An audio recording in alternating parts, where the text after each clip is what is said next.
নমস্কার বন্ধুরা, কেমন আছেন সবাই? এতদিন আমি আপনাদেরকে অফ স্ক্রিনে কথা বলতাম, আজকে আমি ফার্স্ট টাইম প্রথম অন স্ক্রিনে এসেছি। খুব নার্ভাস লাগছে।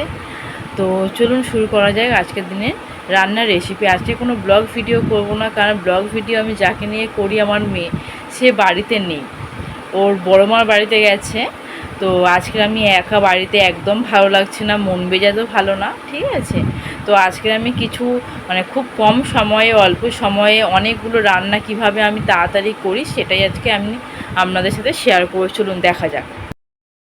আজকে আমি রান্না করব মুসুরির ডাল দিয়ে সয়াবিনের তরকারি। প্রথমে ডালটাকে আমি সিদ্ধ বসিয়ে দিয়েছি, তারপরে আলু কেটে নেব, পেঁয়াজ কেটে নেব, রসুন দেবো না, রসুন দিলে তো খুব ভালো লাগে, যেহেতু আমার বাচ্চা খাবে তাই রসুন দেবো না, আদা বাটা দিয়েই করব। চলুন দেখে নেওয়া যাক। প্রথমে ডিমটাকে ছাড়িয়ে নিয়েছি, ডিমের কারি করার জন্য আলু কেটে নিয়েছি, টমেটো কেটে নিয়েছি, কাঁচা লঙ্কা, পেঁয়াজ কুচু কুচু করে কেটে নিয়েছি। ডিমের কোপ্তা করা বা কারি করা যেটাই বলুন না কেন, সেটার জন্য পেঁয়াজটা যদি মিক্সিতে আমরা বেটে নিই খুব ভালো হয়। বললাম না, যেহেতু আমাদের মিক্সি নেই সেই জন্য আমি পেঁয়াজটা হাতে কুচু কুচু করে কেটে নিয়েছি। চলুন প্রথমে কড়াতে গরম করে, কড়াটা গরম হয়ে গেলে কড়াতে তেল দেবেন। কড়াটা প্রায় গরম হয়ে গেছে, এখানে আমি মশাল তেল ব্যবহার করি, সর্ষের তেল, আমি মশাল ছাড়া ব্যবহার করি না।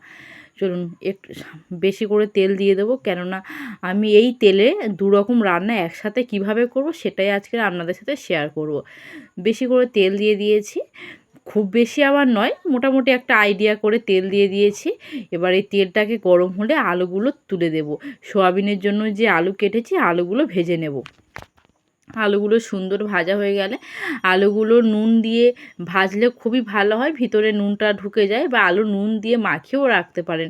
আমি রাখিনি আগে মাখিয়ে, তাই কড়াতে তেল দিয়ে নুন দিয়ে আমি আলুটাকে ভালো করে ফ্রাই করে নেব।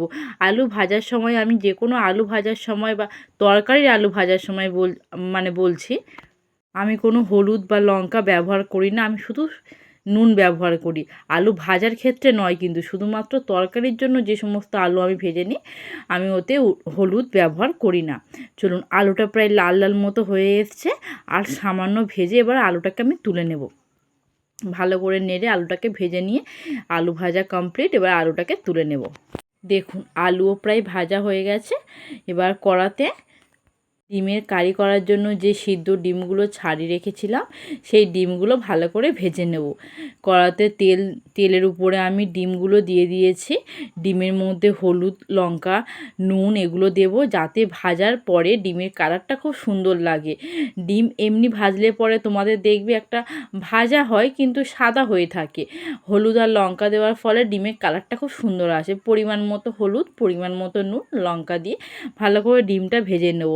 ডিমের এই কারিটা ভীষণ প্রিয় আমার তো খুবই ভালো লাগে। আমার এই ঝোলের থেকে এই ঝাল জাতীয় জিনিসপত্রগুলো আমার খুব ভালো লাগে। ডিম ভাজা হয়ে গেছে, ডিমও তুলে নিয়েছি। এবার কড়াতে যেহেতু বেশি পরিমাণে তেল দিয়েছিলাম, তেলটা আমি কাটিয়ে তুলে নেব, অত তেলে আমি রান্না করব না। এবার তেলটাতে আমি একটা বাটিতে করে তেল আমি তুলে নেব। দেখুন আমি আলাদা করে তেলটা কিন্তু তুলে নিচ্ছি। ডিমের কারি করার জন্য যতটুকু তেলের প্রয়োজন ততটুকু আমি রেখে বাদবাকি তেল আমি তুলে নেব। চলুন এবার এই তেলের মধ্যে পেঁয়াজগুলো একে একে দিয়ে দেব। পেঁয়াজটা ভালো করে নাড়াচাড়া করে নিই। এদিকে আমি অন্য একটা জায়গাতে গরম জল করব। গরম জলে সয়াবিনগুলো একটু ভিজিয়ে নেব হালকা করে। সয়াবিনের তরকারির জন্য সয়াবিনটা আমি হালকা গরম জলে ভিজিয়ে রাখি এইভাবে। এদিকে পেঁয়াজটাও লাল লাল হয়ে এসছে। কাঁচা লঙ্কা, টমেটো, ধনেপাতা থাকলে দিই, আজকের যেহেতু ধনেপাতা ছিল না সেহেতু এমনি আদা, রসুন এগুলো দিয়েছি। এই ডিমের ঝালের জন্য বা ডিমের কারি যাই বলুন না কেন, আজকে কিন্তু কাঁচা লঙ্কা দেবো না। কাঁচা লঙ্কা দিয়েছি, শুধু কাঁচা লঙ্কা করবো না, যেহেতু আমার মেয়ে খাবে না সেহেতু গুঁড়ো লঙ্কা অ্যাড করি।